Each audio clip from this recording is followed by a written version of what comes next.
Hello guys, स्वागत है आप सभी का मार्केट का मिजाज के आज के एपिसोड में।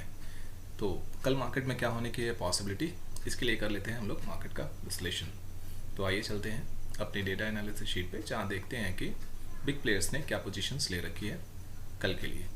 तो यहाँ आ गए हम लोग अपनी डेटा एनालिसिस शीट पे। सबसे पहले हम लोग FIIs के डेटा को देखेंगे।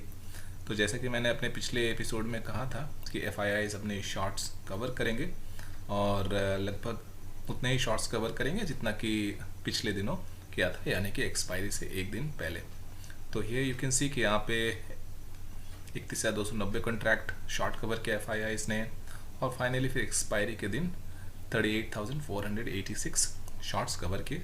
साथ साथ में जो लॉन्ग पोजीशंस बना रखा था FIIs ने हेजिंग के लिए, उसे भी अनवाइंड कर दिया।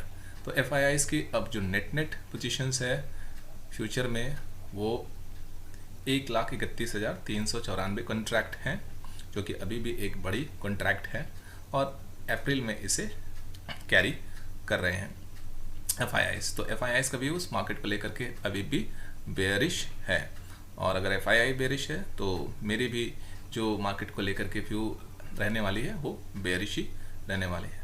आई एम नॉट बुलिश जब तक FIIs अपने पोजीशंस में कोई बदलाव नहीं लाते हैं, जब तक और भी शॉर्ट्स कवर नहीं करते हैं। अब देख लेते हैं कि ऑप्शंस में क्या पोजीशंस है। तो यहाँ पर यू कैन सी कि यहाँ पर FIIs ने अपने लगभग सारी पोजीशंस जो है मंथली एक्सपायरी के दिन ऑप्शंस के क्लोज कर दिए हैं। ये जो पुट बाइंग वाली पोजीशंस लेकर चल रहे थे एक्सपायरी के दिन, वो भी पोजीशंस क्लोज कर दी। तो फिलहाल FIIs की ऑप्शंस में कोई पोजीशंस नहीं है। फ्यूचर की पोजीशंस से हम इतना तो कह ही सकते हैं कि FIIs मार्केट में अभी भी बेयरिश है, क्योंकि बड़ी शॉर्ट पोजीशंस कैरी कर रहे हैं। और FIIs की ये शॉर्ट पोजीशंस कहाँ तक सेफ है? जब तक मार्केट यानी निफ्टी 17,250 तक है, तब तक FIIs की ये पोजीशंस सेफ है। तो प्रोबेबली FII 17,250 से ऊपर मार्केट को जाने नहीं देंगे, और अगर 17,250 से ऊपर मार्केट निकलता है तो FIIs को मजबूरन अपने शॉर्ट कवर्स करने पड़ सकते हैं।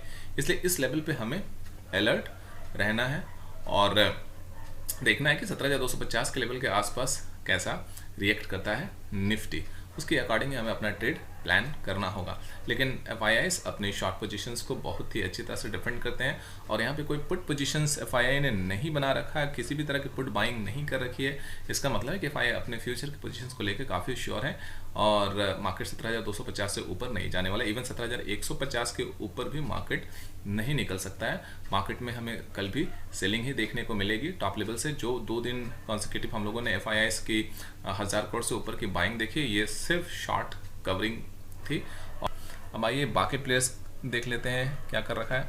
तो यहाँ पे अगर बाकी प्लेयर्स के डेटा को हम लोग देखें तो यहाँ पर सबसे पहले क्लाइंट को देखते हैं। तो क्लाइंट ने अपने सारे शॉर्ट पोजीशंस क्लोज कर दिए, लॉन्ग पोजीशंस भी क्लोज कर दिए। प्रॉप ने सारे शॉर्ट पोजीशंस, सारे लॉन्ग पोजीशंस क्लोज कर दिए, और DII ने भी अपनी पोजीशंस, लॉन्ग पोजीशंस लगभग सारे क्लोज कर डाले हैं। तो मार्केट में अगर फ्यूचर में जो पोजीशंस है सिर्फ FII की है, बाकी किसी प्लेयर की कोई पोजीशंस नहीं है अप्रैल के लिए।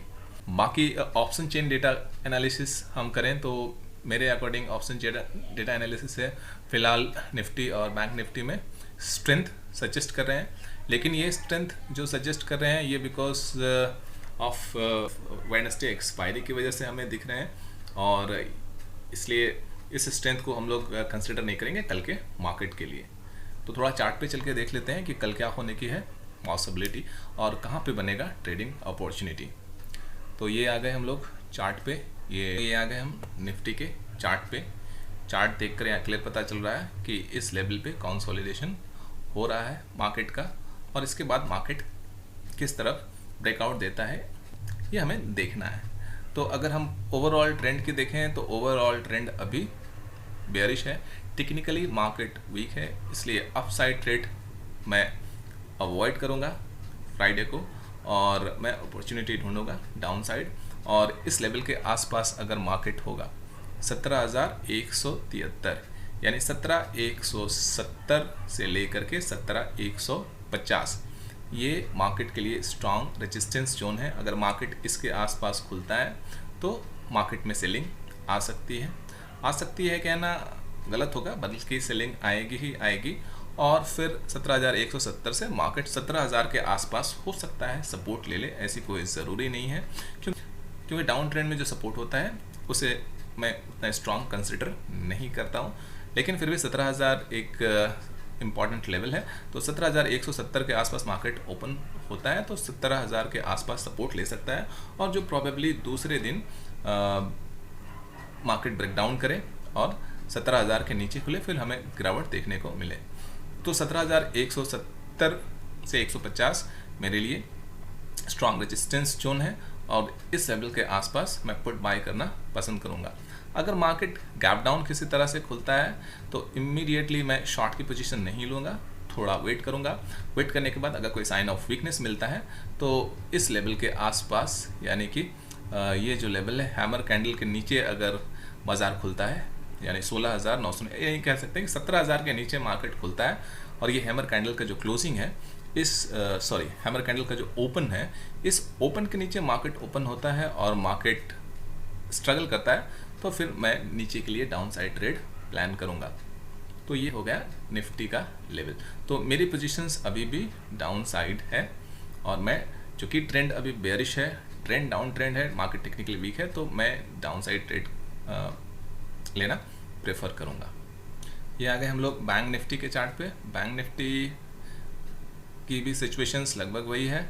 ये शूटिंग स्टार है, शूटिंग स्टार के आसपास यानी कि 40,158 का जो लेवल है वो मार्केट के लिए, यानी बैंक निफ्टी के लिए स्ट्रॉन्ग रेजिस्टेंस जोन है।